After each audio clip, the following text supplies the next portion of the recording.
नमस्ते। हिंदी भारत की राष्ट्रभाषा क्यों नहीं है विषय पर आज की चर्चा में आपका स्वागत है। भारत 1.3 अरब से अधिक लोगों के साथ एक विविध देश है और इसकी एक समृद्ध सांस्कृतिक विरासत है। इस सांस्कृतिक विरासत के पहलुओं में से एक देश की कई भाषाएं हैं।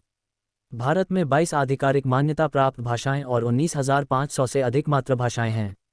हालांकि अक्सर यह सवाल उठता है कि बड़ी संख्या में लोगों द्वारा बोली जाने वाली हिंदी भारत की राष्ट्रीय भाषा क्यों नहीं है। सबसे पहले राजभाषा और राष्ट्रभाषा के बीच के अंतर को समझते हैं।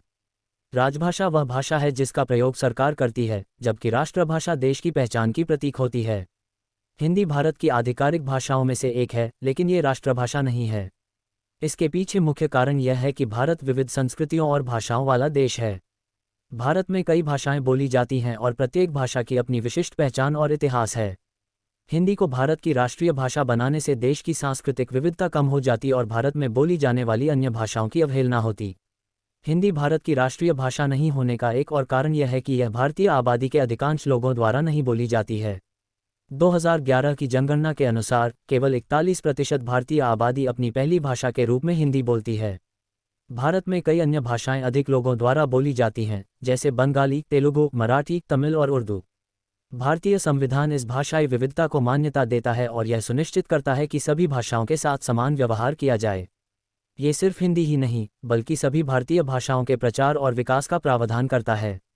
संविधान ये सुनिश्चित करने के लिए कि कोई भाषाई भेदभाव नहीं है, एक आधिकारिक भाषा के रूप में अंग्रेजी के उपयोग की अनुमति देता है। इसके अलावा हिंदी को राष्ट्रभाषा बनाने से उन लोगों को नुकसान होगा जो भाषा नहीं बोलते हैं। यह उन लोगों के बहिष्करण का कारण बन सकता है जो सरकार और कार्यबल के साथ साथ राजनीतिक और सामाजिक अवसरों से हिंदी नहीं बोलते हैं। अंत में, हिंदी देश की भाषाई विविधता के कारण भारत की राष्ट्रीय भाषा नहीं है, इस तथ्य के कारण कि यह अधिकांश भारतीय आबादी द्वारा नहीं बोली जाती है और सभी भाषाओं को समान रूप से व्यवहार करने की आवश्यकता है। भारत का संविधान सभी भारतीय भाषाओं को बढ़ावा देने और विकसित करने के महत्व को स्वीकार करता है और यह सुनिश्चित करता है कि किसी भी भाषा को दूसरों पर अनुचित लाभ नहीं दिया जाता है। सुनने के लिए धन्यवाद और मुझे उम्मीद है कि यह चर्चा आपके लिए जानकारीपूर्ण रही है।